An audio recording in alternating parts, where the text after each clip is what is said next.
ڈالروں کی اب یلغار. اب یہاں پر امریکی سرمایہ ڈالر چاہے مشرق سے آئے چاہے مغرب سے آئے وہ یہودیوں کا اعلی کار ہے.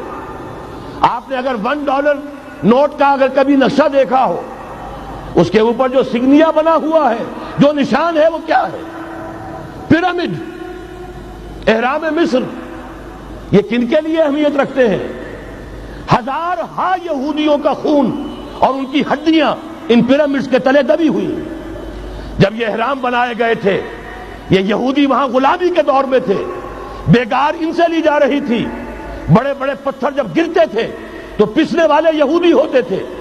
یہ ان کی اپنی جیسے ہولوکاسٹ، جیسے انہوں نے اس کو اپنا سمبل بنایا ہوا ہے، اسی طریقے سے پیرامڈ، مصر کا پیرامڈ یہ گویا کہ ان کے اس زوال کا ایک نشان ہے. اور اس پر ایک آنکھ بنی ہوئی ہے، ایک آنکھ، کانے دجال کی آنکھ، وہ دیکھ رہی ہے. عجیب ہے یہ سمبل.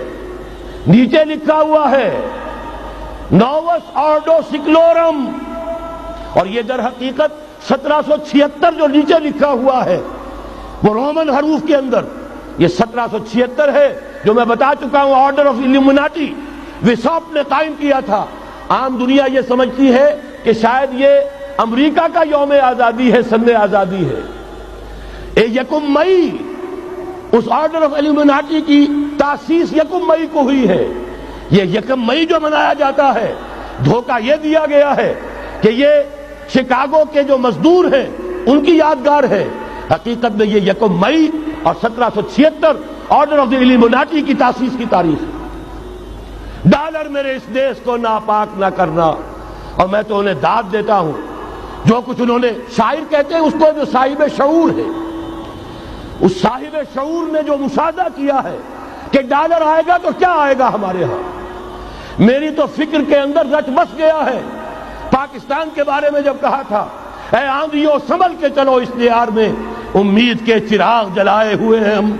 ہماری امیدوں کے چراغ ہے یہ. اسلام کا گہوارہ بننے والی ملک ہے یہ. اس کو ہم نے قائم کیا تھا اسلام کے لیے. یہ آندھیاں نہ چلیں.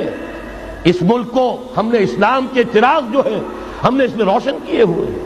اے آندھیوں سنبھل کے چلو اس دیار میں، امید کے چراغ جلائے ہوئے ہیں ہم.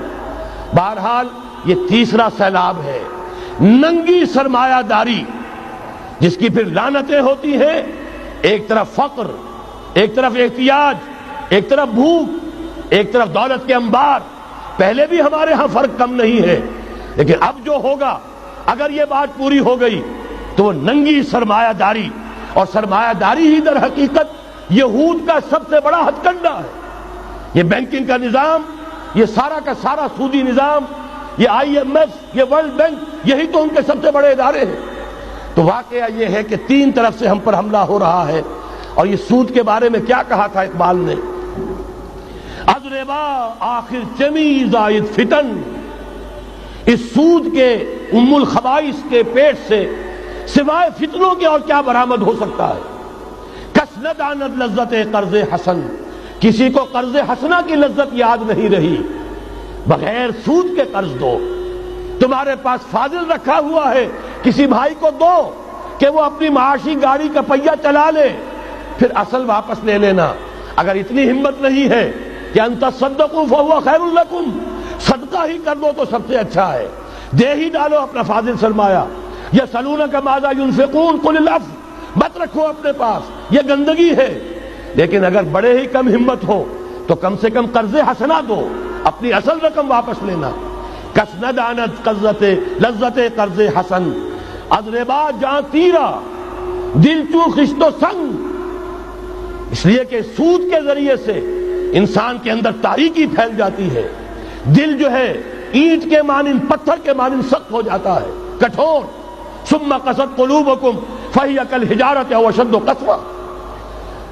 آدمی درندہ بے دندان و چنگ، اور انسان بغیر اس کے کہ بھیڑیوں والے دانت ہوں اور بھیڑیوں والے پنجے ہوں بھیڑیا بن جاتا ہے. بہرحال اب کرنے کا کام کیا ہے اس کو سمجھیے. اس پوری صورتحال کا میں نے آپ کے سامنے نقشہ پیش کر دیا.